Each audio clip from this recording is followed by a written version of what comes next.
Good morning. I'm James Robinson. I'm a professor at the University of Chicago, and I'm very happy to be speaking to you virtually, courtesy of an invitation from the CAF. I wish I was there in Asunción. I've been there before, and I had a fascinating time. So anyway, I'm here virtually in Chicago, and I'm going to talk a little bit about my research on institutions and comparative economic development and what it might imply for the challenges ahead in a country like Paraguay. And I'm going to use the framework that I developed with my longtime collaborator of 30 years, Daron Ashimoglu, in here's the Spanish version, Por qué fracasan los países. And in that book, we provide a framework for thinking about this. And, we start, a lot of the book is inspired by the comparative economic histories and institutional history of the Americas. And here's a city, Nogales, with a fence down the middle of it. And to the right is Nogales in the United States. And to the left is Nogales in Mexico. And, so those places are very close together. They have very similar geographies. They have very similar culture. If you go to Nogales in the United States, it has a very Latin culture. You'll hear Spanish spoken, more than English. But there's very large differences in terms of prosperity, in terms of the provision of services, public goods, and very, very visceral public goods, such as just security. As you can imagine, south of the fence, there are very large issues of security in northern Mexico. So this is an example of a natural experiment, and it's meant to kind of rule out some hypotheses and sort of focus your attention on what we think is the most important difference between Mexico and the United States, or between North America and South America, which are the institutions, okay, and the different patterns of incentives and opportunities that the institutions create. And rather than go through the whole history of this, I want to jump right to the example we use at the end of the first chapter, where we're comparing this sort of North America, South America. We look into the historical roots of how those societies diverged politically, institutionally, economically. And we end up with this gentleman, who's Bill Gates. So Bill Gates is a very interesting person. At the time we wrote the book, he was the richest man in the world. But here he is appearing in front of US antitrust authorities in Washington to tell the truth, the whole truth, and nothing but the truth. So Bill Gates was an innovator. He dropped out of college. He started a business. He was an incredible innovator in the computer industry. And since the work of Robert Solow in the 1950s, economists have known that what drives prosperity is innovation, creativity, entrepreneurship, new ideas, ways of raising people's productivity. That's what the Industrial Revolution was about. That's what has created the modern world. So that's what Bill Gates was. He was an innovator. He became incredibly wealthy himself, but actually he created far more wealth than he himself could benefit from, because he sucked enormous amount of people and talent into the computer industry. So he was a real pioneer. But that doesn't mean he was a good guy. This is not about being a good guy. Yes, he was an incredibly driven and creative man, but he also wanted to be a monopolist. He didn't like competition. He didn't like people taking away things that he'd created. So here he is, being found guilty of, Microsoft was found guilty under the Sherman Antitrust Act for monopolistic practices. And that history, the history of this battle against monopoly, it's a very interesting one in the United States. And it goes back a long way. The Sherman Antitrust Act was passed in the second half of the 19th century. And here's one of the reasons it was passed. You can see, what is this? Well, it's an octopus. But if you look at the head is an oil barrel. And it says on it, Standard Oil. So this is the cartel of Rockefeller. And you can see that the octopus, it's not just about an economic cartel. The octopus has its tentacles around Capitol Hill, the White House, the Senate. What happened to the Standard Oil Company? It was broken up under the Sherman Antitrust Act, the same antitrust act that was used to accuse Microsoft of anti-competitive practices. So this fight against monopoly goes way back into the 19th century, and this fight to keep the playing field level and allow ideas, talent, creativity to come to the top That's an old one in the history of the United States, and it's a battle that's absolutely crucial for understanding the success and economic dynamism of the United States. And in the first chapter of the book, we contrast the situation in North America to the situation in Latin America. But I won't go into details, but maybe some of you have seen this before. This was the airport. The airport in Mexico City was supposed to be the new airport until President Lopez Obrador canceled it. You can see it's sort of like an octopus, but with four, what do you call them? Like not arms, 4 arms instead of 8 arms. And of course, I won't go into the details, but it was designed by Carlos Slim's son-in-law, and it was to be constructed by Carlos Slim. Okay, so the history of monopoly, for example, is very different in Latin America than it is in North America. Okay, it's just one example, and I'm going to put some general terminology on this now. Okay, so what's the difference between Nogales north of the fence and Nogales south of the fence, or in the long picture, United States or Latin America? They have different economic institutions. And we make a very simple dichotomy between what we call extractive economic institutions and inclusive economic institutions. So inclusive economic institutions create broad-based patterns of incentives and opportunities. Okay, extractive economic institutions do the opposite. So Bill Gates, where did he allocate his talent and his energy? He allocated it into innovation and entrepreneurship. But why did he do that? Because of the institutional environment that he faced, because of the incentives those institutions, those rules created. The way to become rich was to innovate and start a business. And that's so he responded to incentives and institutions. Okay. Of course, he also wanted to become a monopolist, but there the institutions were important too, because it was the institutions like the Sherman Antitrust Act, the state institutions, which I'm coming to in a second, which made that difficult and stopped him. Okay, so extractive economic institutions are the opposite. Instead of creating broad-based incentives and opportunities, they block incentives and they block opportunities. They create opportunities for some people, but they eliminate or exclude many people from incentives and opportunities. That's very good for the people who have incentives and opportunities, but it's disastrous collectively for the society. Okay, and that in a nutshell, that's the kind of economic story about the history of North and South America. The US developed these inclusive economic institutions. Latin America did not develop inclusive economic institutions. It developed extractive economic institutions. But why is that? So that's not about economics. That's about it's about the politics. Okay, so you don't get economic institutions, because you have good economists or bad economists, or you get them because of politics. Okay, so the example of Gates and the Sherman Antitrust Act is already supposed to illustrate that idea. That was the state that created powerful enough institutions to discipline the richest person in the world. So to have inclusive economic institutions, you need to have what we call inclusive political institutions. And we emphasize two aspects of that. Okay, one is you need to have a strong state. You have to have a powerful state which can discipline the world's richest person. Okay, and the second is you have to have what we call a broad distribution of political power, meaning the state has to act in the interests of the mass of society and not some narrow elite. Okay, so why did you have the Sherman Antitrust Act in the first place?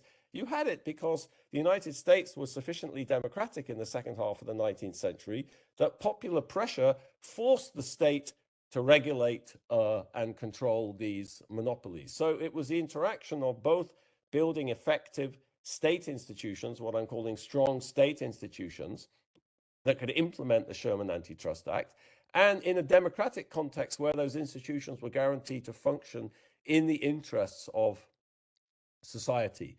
And in the book, where we say if either of those two things fail, you're going to have extractive political institutions, and extractive political institutions breed extractive economic institutions. So the problem in Mexico is historically the lack of democracy, the long rule of the PRI, and also the weakness of the state, the ability of powerful people to manipulate the state and get the state to work in its interests. Okay, so, at the end of the day, what's the difference between inclusive and extractive institutions? I like this data prepared by the OECD, which is about social mobility. And the OECD calculated how many generations does it take to go from being in the poorest 10% of the population to being middle class, to being at the middle of the income distribution.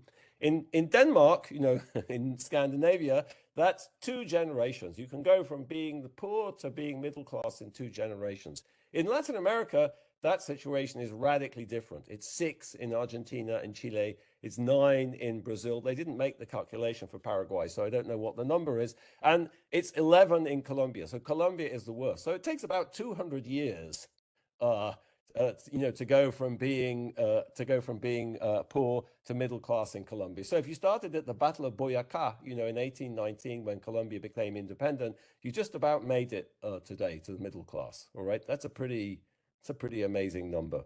Okay, and that's inclusive institutions that does that, because inclusive institutions create opportunities and incentives for poor people in Denmark, but they don't in most Latin American countries. Okay, so let me talk a little bit now about extractive political institutions and what you can do about them. So the history of Latin America is plagued by extractive economic institutions, lack of social mobility. But in our book, that's really about extractive political institutions. Lying behind the extractive economic institutions are extractive political institutions. So what does that look like in detail? Okay, well, what makes a state weak? For example, why is a state weak? Why doesn't the state implement policy or the Antitrust Act, the Sherman Antitrust Act, like in the United States? I think the reason for that is the state is not used as a tool of policy implementation. The state is used as a tool for managing politics and managing political power. Just to name several very recent visceral examples, in Mexico, there's been a lot of complaints over recent appointments in the government of people who lack technical skills to do the job. Political appointees in the state, that's a way of managing politics, but it's not good for the strength of the state. People don't have the necessary capabilities. In Colombia, which I know more about since I've done a lot of research on it, they even have a word for this, which is called the mermelada, the jam, the jam. What's the jam? The jam is using positions in the state, employment in the state contracts to manage politics. Okay, that's a tool for politics. That's good for politics, but it's not good for the capacity of the state. So it's really the politicization of the state, the politicization of recruitment, appointment, promotion, and the activities of the state that undermines it as a tool for implementing policy and furthering social welfare. Just one fact from a PhD student who did his dissertation on this in Colombia, which is the incredible extent to which people have their relatives working within. This is the population here is the entire public sector in Colombia. And the statistic I like about this is that if you're personally related to somebody above you in the hierarchy, you're 40% more likely to be promoted than somebody else with equivalent characteristics, experience, education, things like that. So not only do 38% of people in the public sector in Colombia have relatives working there, but if you have a relative above you, you're much more likely to be promoted. Okay. All right. So that's state weakness. Okay. I also that's part of extractive institutions. And I think that's an important part of extractive institutions, in most Latin American cases. Here's the other side of that, which is, Latin American countries are very democratic, more democratic than they ever have been in the past. But there's enormous problems with the quality of that democracy. There's an enormous amount of clientelism and a lack of representation and accountability. And this is just another example from my own research in Colombia, which is probably many of you have been in Cartagena here. If you can see if I can see my cursor, this is Boca Grande. This is, here's the Ciudad Amurallada, the old city in Cartagena, beautiful. Here's the rich kind of fancy part, Boca Grande. You probably stayed in a hotel there. Across the Bahia is Isla de Tierra Bomba. What a name, okay? So Tierra Bomba, it's a fascinating place. It's right across from wealthy Cartagena, but it's absolutely devastated, you know, in terms of lack of provision of running water and services. And it's got quite famous in Colombia because people got so upset with, you know, there's an election, people come with money, you know, they hand out money and aguardiente and food, and then they disappear and you never see them again until the next election. So people got so upset, they just got the voting tables and they chucked them into the bay, you know. So in Tierra Bomba, si no hay solución, no hay elecciones. Like, we're not having elections anymore. Forget the elections. We don't care about elections. We just want something. Okay, so yes, there's democracy, but it's riven with vote buying and clientelism, and it doesn't deliver real representation. These people are so unrepresented. They're not in some jungle. They're right across from Boca Grande. They feel so unrepresented, they just gave up on voting and they tossed the tables into the bay. Okay, so there's a failure of accountability and representation. All right. So how does Paraguay? Let me just finish by saying, okay, so I'm emphasizing extractive political institutions and the challenge of building more inclusive institutions. And I think when I look at data, I'm not an expert on Paraguay at all. But if I just look at some data, I'm going to show you some data. I think you can see that there's big challenges in Paraguay with the institutionalization of the state. There's many challenges in building more inclusive state institutions and more inclusive political institutions more generally. I'm going to give you three facts. One is the Paraguayan state is amazingly small in terms of tax revenues relative to national income. It's also very politicized, according to all the data that I can get my hands on. I'll show you something very precise on that. And politics is also very clientelistic. So here's the data from the World Bank on just tax revenue as percentage of GDP. So, you know, Latin American states on average are about, the state tax revenues are about 15% of GDP. In Paraguay, it's about 10%. Okay, so the state is substantially smaller than the average Latin American state, and I put Colombia here just because I like Colombia. Okay, there's improvement. You know, you can see that it's actually been that there's fairly substantial. There's about a 25% increase in tax revenues relative to national income over the last decade or so. But it's a very, very small state by international comparison. So the state has very few resources to work with in terms of providing basic public goods. I think the IMF, you know, usually has this number of 15%. You know, if your tax revenue to GDP is less than 15%, you don't have enough resources to run a modern state. Well, Paraguay is way below 15%. Okay, so there's one piece of evidence I think that most people would think of as being relevant. The second, I'm going to show you two pieces of data from the VDEM. So the VDEM is a project in Sweden, which is kind of probably the most reputable, currently the most reputable source of comparative institutional political, mostly institutional political institution, data on political institutions, comparative around the world. And I just picked out two things since I only have 20 minutes to talk, but there's a lot here to chew over more generally if you look at this data.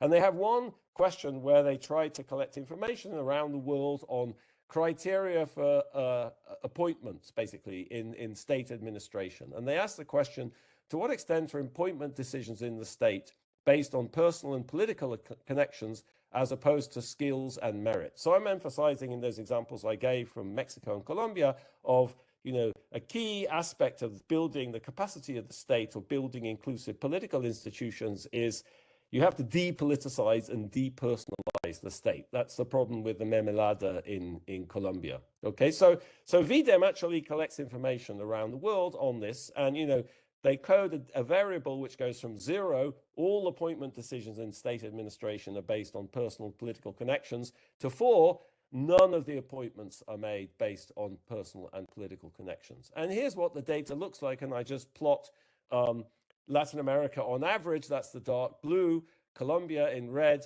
Paraguay in green, and the United States at the top. And of course, there's political appointees in the United States. Presidents appoint the cabinet, and they appoint a lot of people at the top of different departments, and they appoint ambassadors, and so here's the U.S. And they downgraded it recently, but the U.S. is up at 3, which is not everybody is appointed.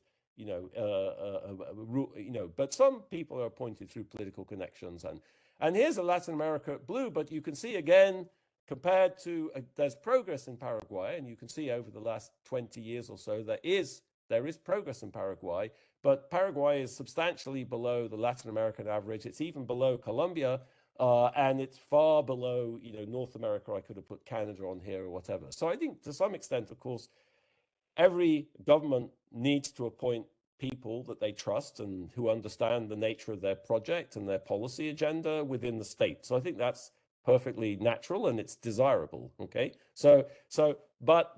but what this data suggests is that there's far more politicization of the state in Paraguay than the Latin American average, and that you could justify on the basis of, yes, we want to implement a policy agenda. We need people who understand that agenda and can push it forward.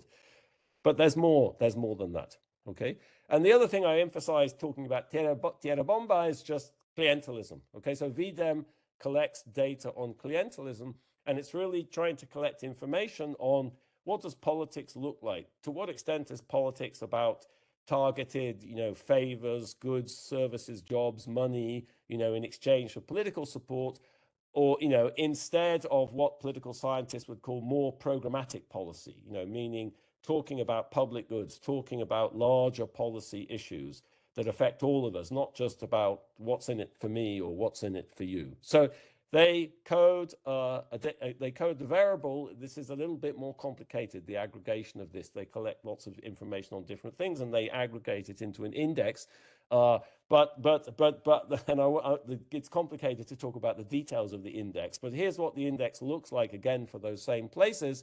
Here's the United States. Is there patronage in the United States? Sure there is. I live in Chicago. There's definitely patronage in elections in Chicago. In Cook County, when the alderman comes up for election, that's the time, to get your contracts approved. And, so yeah, sure, it goes on. And, here is the Latin American average, and here is Paraguay at the top. So here, higher is more clientelistic. So again, in this data, what you see is that Paraguay is more clientelistic than Colombia, and it's far more clientelistic than the Latin American average or North America. So just to conclude, I think this is very fast and superficial. There's a lot more things we could talk about. There's a lot more data. We could interrogate the data. I also think, in my experience, there's massive heterogeneity. I'm sure within the Paraguayan state, there's institutions that work fantastically well and are really competent, and there's a lot of capacity. There's a lot of variation, I know from my work in Colombia within the state. And that's an interesting thing, because that's something to work with and to expand. And so there's a lot of nuance here that I can't talk about. So I just want to say, stepping back, what we know in the last decade, 20 years, Paraguay has actually made a lot of progress economically. There's been pretty rapid economic growth. There's been huge falls in poverty and inequality. But I think when I look around Latin America, my sense is that, that's not enough. It's not enough. There's been big falls in poverty and inequality in Colombia, and that hasn't stopped people electing a president who's really not aligned with a modern strategy for economic growth and development. So there's, and that's because large inequities still exist, because there's huge elements of extractive institutions in a place like Colombia or Peru or, Mexico, or think of many other examples in the region today. So despite all the progress, there's massive challenges stemming from residual aspects of extractive institutions. And that means building the state. It means building the civil service. It means implementing reforms in these dimensions that I've started talking about. There's lots of role models there. There's lots of ideas about how to do that, and lots of experience and examples. And I think that's crucial. It's crucial for the development of Paraguay. It's crucial for making Paraguay a developed and prosperous country. But I would guess also it's crucial, because populism is coming. Populism has come everywhere in Latin America. Populism might not have hit Paraguay yet, but it will. And the best way to, the best antidote to populism, I think, is to preserve all the progress that Paraguay has made in terms of development and poverty. And that means building institutions. It means building more inclusive institutions. I think that's the best antidote. And that's what I have.